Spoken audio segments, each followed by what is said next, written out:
नमस्कार द्राक्ष बागायतदार मित्रांनो, मी शब्बीर शेख ग्रेप्स कन्सल्टन्सी या यूट्यूब चॅनलच्या माध्यमातून आपल्या द्राक्ष बागायतदारांचे सहर्ष स्वागत करतो।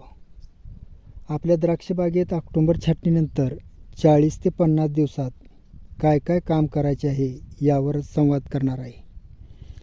तर द्राक्ष शेतीत कमी खर्चात चांगली शेती करून आपणाला 4 पैसे कसे वाचतील यावर हे काम आहे। स्वस्त औषधे आणि कमी खर्चाची खते यावर भर देत आहोत। मित्रांनो, जी खते औषधे ही सर्व बाहेर बाजारात खूप महाग आहेत, तर ती खरेदी करताना संघातूनच खरेदी करा, जेणेकरून आपले 4 पैसे वाचतील।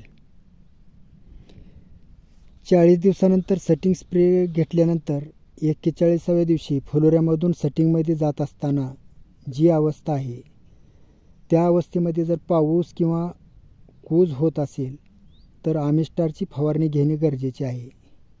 जर पाऊस नसेल, दव धुके नसेल तर अँट्राकॉल 400 ग्रॅम आणि 150 ग्रॅम बोरॉन घेऊन स्प्रे द्यावा।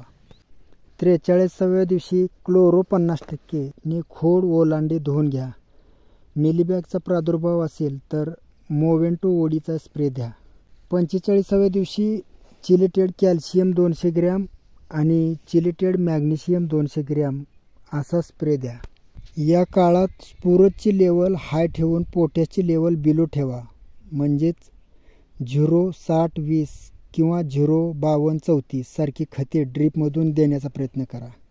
तसेच बागेत महादनचे 24-24-0 एकरी 35 किलो किंवा 10-26-26 50 किलो प्रति एकर बेडवर जिथे पाणी ड्रिपने पडते अशा ठिकाणी टाकून द्या।